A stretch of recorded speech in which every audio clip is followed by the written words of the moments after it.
guys, welcome back. This is FlossTube number 2. You had all sorts of great suggestions for what we should talk about today. And so I thought I would talk a little bit about my design process. This is one that I'm working on right now. So you probably won't see it for a couple months, but this little sneak peek anyways.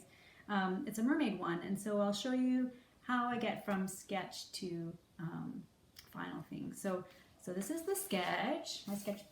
My sketches are pretty rough and kind of quick, but it usually just lays out the main idea of what I want. I usually make some notes about different things. I knew I wanted to see a ship, an octopus, a couple of mermaids, a treasure chest, all those great things that are under the sea. And then I actually take a picture of this and I bring it into my software, which is MacStitch. I've been using this one for a while because I work on a Mac, and believe it or not, there are very few there are very few Stitch programs that work on Mac. Most of them are PC based. So this one actually is quite good. I use it, and it's pretty inexpensive to pick up too if you're looking at doing your own designs. It's an affordable one. And so I'll show you the thing here. So this is the mermaid one that I've been doing. It's still a little bit of work in progress, but it's mostly done. This is the stitch view. You can go back and forth for color blocks. So now what you can do, I'm going to go to my layers, and you can see there's actually my drawing in the background here. So I don't know if you can see that, but I actually photograph it and then bring it in so you can lay it in behind your graph, and you can really just draw right on top of that. So as I'm working, I do have favorite colors that I generally gravitate towards. I love bright stuff. I love contrasting things. Some of my favorite, there's a bunch of different reds, like there's the 666 obviously is I think the most commonly bright red. I like 321. I also love 606. It's a nice bright orangey color, and especially with this coral that I'm working in here. And some oranges are great too, like 721. All the like 740, 741, 743, 745, those are all great oranges and yellows to work with. Of course, the coral, there's 350 all the way through 353. Those are great coral colors, so I pulled some of those in there. And then I always like to contrast things, like orange and blues really contrast well. So I love these teal colors. So we've got the 993, 992, 991 are some of the watercolors that I'm working with in here.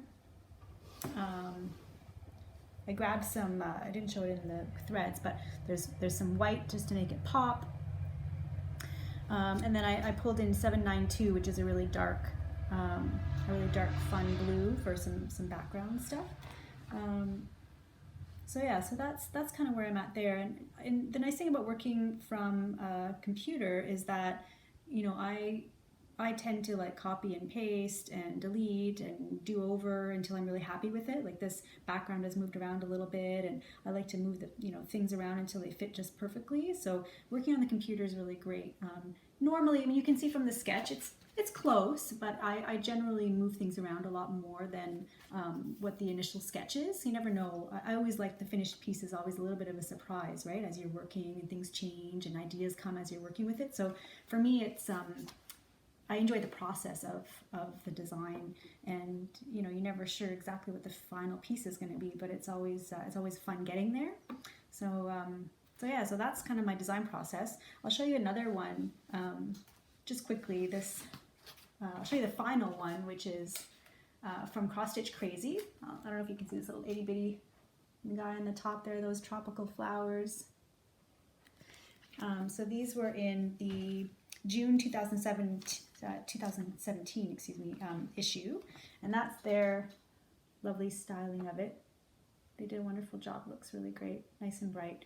And these are really bright colors. I used the fuchsia, like 917. I used a bunch of greens. Some of my favorite greens actually, 907, 906, 905. I love those greens. So those are the final pieces, but the initial ones, there were some rougher sketches, but these ones I fleshed out a little bit more. Fleshed out, I guess is the word, not fleshed out. These designs. So they were pencil sketches initially, and then I just inked on top of them. And I already had a pretty good idea of what the colors were going to be. This is a tiger lily, so obviously the nice bright oranges. These little tropical leaves, you know, of course, are going to be like dark greens and some blues and teals in here. So I had a pretty good idea of what I wanted to use, fuchsias and whatnot. So after I sketched these, again, I just took a picture with my phone. It pops up in Photos, which is the Mac program for that.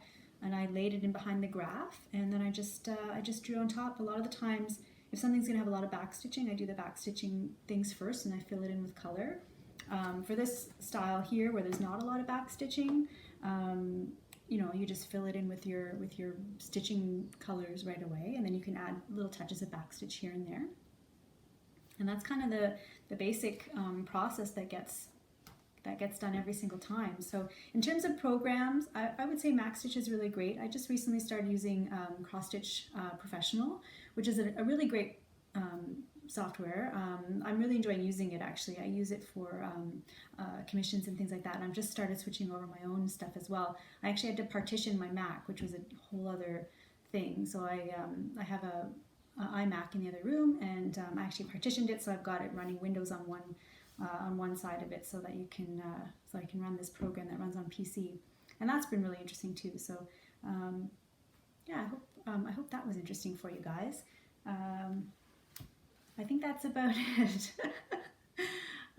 Anyways, I wanted to say thank you, and I think the next couple floss tubes might be more about how I stitch. So maybe we can talk a little bit about starting and whether or not to use a scroll frame or stitching in hand, or how to start, things like that. So again, let me know in the comments what else you'd like to see, and thank you so much for watching, and you can give me a like or follow the channel, and we'll see you in number 3. Okay, thanks.